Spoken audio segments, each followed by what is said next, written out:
ऐसा कई बार होता है कि किसी चीज़ को लेकर के जो हमारी अवधारणा होती है, जो हमारे मन में बिलीफ होता है और उस चीज़ की जो एक्चुअल एग्जिस्टेंस होती है उसमें कुछ डिफरेंस होता है। तो वो जो छोटा सा डिफरेंस होता है हम लोग कई बार अनदेखा कर देना चाहते हैं, जानबूझकर अनदेखा कर देना चाहते हैं।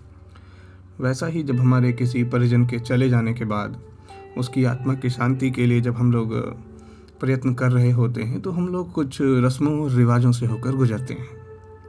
उन रस्मों और रिवाजों के होने में और उनके किए जाने में एक बहुत ही बारीक सा डिफरेंस है, एक बहुत ही बारीक सी लाइन है जिसे देख पाना मुश्किल है। और उसी लाइन के इर्द गिर्द मंडराती हुई ये एक छोटी सी कहानी, मन की शांति। माँ ने लगभग ठंडे हो चुके चूल्हे से कुछ राख निकाली और एक बारीक वाली चलनी से छान कर ठीक मेरी चारपाई के नीचे एक गोलाकार राख की पतली सी परत बिछा दी। मैं इस रस्म से परिचित था, पर मैं उस समय ये सोच रहा था कि चलनी में राख डालने के बाद छानते वक्त चलनी को इतना हिलाने के बाद भी वो राख की गोलाई इतनी सटीक कैसे थी। बिल्कुल मानो किसी ने कंपस से नाप जोख कर बनाया हो। कभी कभी हम आधुनिकता की साखी बघारने में चाहे अनचाहे रस्मों को बिना मतलब की जंजीर समझ लेते हैं। मैं अगर इन्हें बेफजूल नहीं समझता तो जैसे अबोध बालक की नादानी सी होती है वैसे ही मुस्कान जरूर दे देता हूँ, पर उस वक्त मैं मुस्कुरा नहीं पाया। और कारण शायद ये था कि जब वास्तविकता की सुनामी आती है तो हम सब आधुनिकता को अर्जी डालकर रस्मों से बुनी माँ की चादर में सिकुड़ कर सो जाते हैं।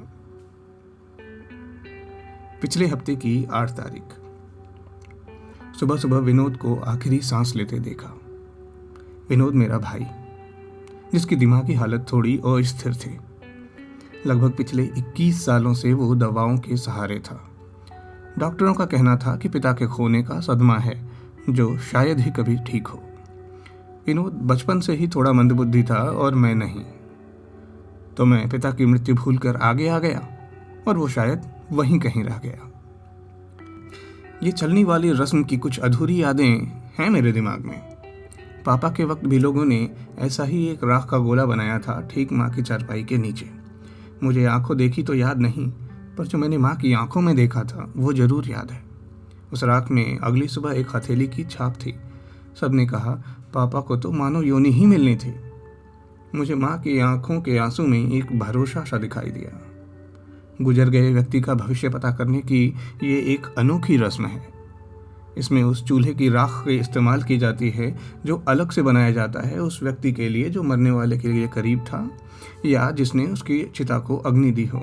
13वीं तक उस व्यक्ति के लिए अलग से उसी चूल्हे पर खाना बनाया जाता है और 13वीं के बाद उस चूल्हे को तोड़कर घर से दूर कर दिया जाता है और जो आखिरी राख बची होती है उसका इस्तेमाल इस रस्म में किया जाता है।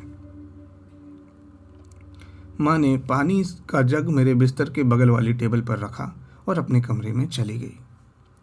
मैं बाहर बरामदे में सोया करता था, वो भी एक पट्टे वाली चारपाई पे। शायद ये भी किसी रस्म का हिस्सा था जिस पे मैंने कभी गौर नहीं किया। भैया भाभी भी अपने कमरे में चले गए। सब लोग थक गए थे दिन भर की भाग दौड़ और 13वीं की तैयारियों में। मगर एक खास चीज़ थी जो मैंने देखी। आज हवा में दुख कम था। लोगों के मन में एक अजीब सा संतोष था कि सारा क्रियाकर्म विधि विधान से हो गया। मुझे किसी जादू की उम्मीद तो नहीं थी, पर फिर भी मैं एक बड़ी अजीब सी बेचैनी से तकिए के बगल वाले फाके से मैं उस राख के गोले को देखता रहा और पता ही नहीं चला कि नींद कब अपना जादू कर गई। सुबह चूड़ियों की खनखनाहट से हल्की नींद बोझल हुई। हल्का सा उजाला हो आया था। भाभी ने हल्का सा धक्का दिया मुझे उठाने को। मेरी नज़र माँ से होते हुए उस राख के गोले पर गई। वो राख जस की तस पड़ी थी। माँ थोड़ी देर देखती रही। भैया भाभी से भी अच्छे से देखने को कहा। किसी को कुछ नहीं दिखा। मैं भी इस बीच हथेली खोजने की पूरी कोशिश की, पर मुझे कुछ नहीं दिखा। माँ ने कहा मुक्ति मिल गई इसे, इस जन्म और मृत्यु के चक्कर से। और एक हल्की सी मुस्कान के साथ उनकी आंखों में वही जाने पहचाने आंसू भर आए। धीरे धीरे आस पड़ोस की औरतें भी आने लगी और मैं चारपाई से उतरकर अंदर चला गया। एक हल्का सा शोर जो दिनचर्या का होता है वो बरामदे में पसरने लगा। मैं वॉश बेसिन तक गया और चेहरे पर पानी फेंक कर आईने में देखा।